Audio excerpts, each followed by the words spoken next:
Bonjour. Est-ce que vous allez bien aujourd'hui?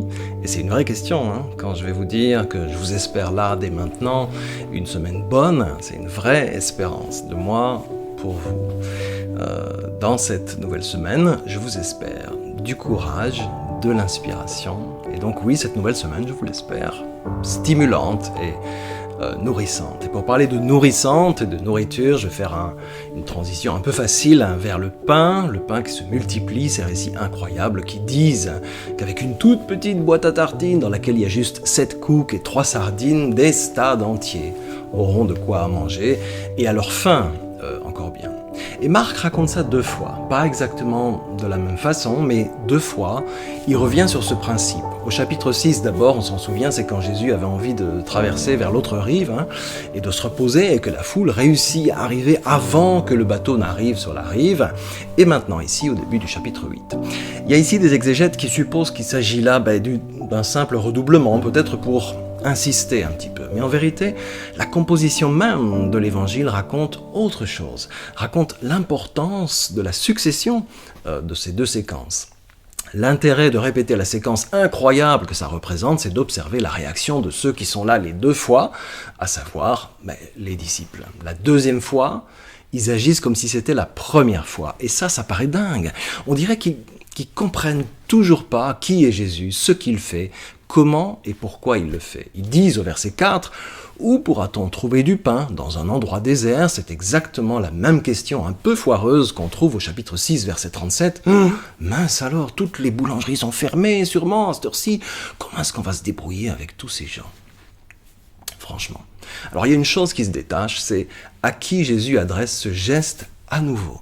Parce qu'entre les deux, Marc place 3 scènes de traversée en bateau, avec des gestes forts, étonnants de la part de Jésus, mais auxquels les disciples ne croient pas vraiment. C'est comme d'y rester sourds et aveugles à ça. Et ça nous arrive souvent à nous. On prie pour quelque chose avec force et avec foi, et on assiste à une réponse de Dieu énorme pour nos vies, puis hop, on passe à autre chose et on oublie.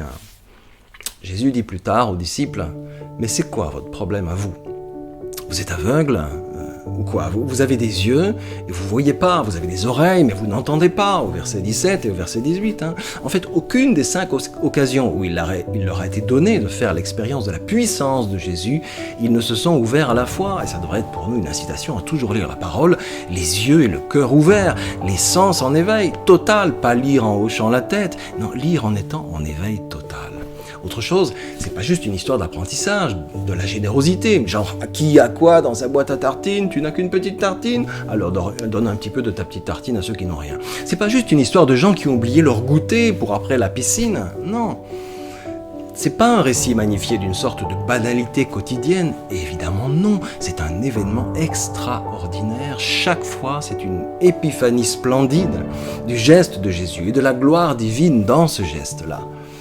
Quand la multitude peut-elle manger? Eh bien, quand Jésus rompt le pain. Et il y a là évidemment une allusion très forte à la scène, là où le corps rompu de Jésus devient nourriture et source de vie pour l'humanité. Pain et poisson, nourriture du corps, nourriture de l'âme. Pareil pour les nombres, pas de hasard dans ces 2 histoires. Avec 5 pains, 5000 hommes sont rassasiés et 12 couffins accueillent les restes. 5, c'est le nombre de l'humain. Jésus, c'est l'humain complet, intégral. En le rencontrant, lui, nous avons accès à notre pleine et vraie humanité complète. 12 couffins, ça renvoie à la communauté de l'Église, à l'esprit communautaire, ce que Jésus veut rassembler là où c'est dispersé. Cette rencontre avec le Christ nous révèle à chaque fois notre complétude si on voit et si on entend. Et c'est ça aussi qui nous rend aptes à vivre ensemble, à parler ensemble, à penser ensemble, à constituer un groupe dynamique et vivant, à vivre possiblement cette parole ensemble, à la laisser vivre, à la faire vivre ensemble, genre Marc ensemble, si vous voyez ce que je veux dire. Dans le second récit, les 7 pains évoquent la métamorphose parfaite qu'opère Jésus, 7 chiffres parfaits, et les 4000 hommes, les 4 points cardinaux. Au verset 3, comme le dit Jésus, car certains sont venus de loin, de partout, on vient à lui, là où nous en sommes, dans nos vies, de là où nous venons littéralement.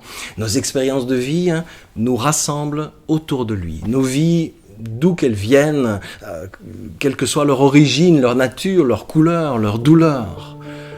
Ces 2 miracles, de pain et de poisson, ont une dynamique interne, compassion et nourriture, brebis sans berger, puis chemin sans nourriture. Ce pain, cet unique pain que les disciples avaient embarqué en bateau dans leur toute petite boîte à tartines, c'est avec ce peu-là que Jésus va répondre à l'aspiration profonde de l'humain. Cet évangile est magnifiquement construit, évidemment. Première multiplication, 3 voyages en barque avec des gestes extraordinaires. Deuxième multiplication et toujours rien. Les disciples voient tout flou, exactement comme cet aveugle que Jésus va guérir juste après. Il leur faut du temps pour comprendre, un peu comme nous. Un peu plus loin dans ce chapitre, la pièce va tomber, au verset 29, Dieu le Messie. Puis plus tard, bien sûr, la résurrection de Jésus. Le truc, bam, quoi.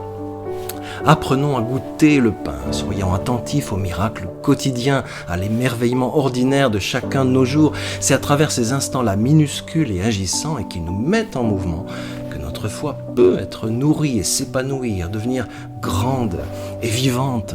C'est ça qu'on veut, c'est ça qu'on veut.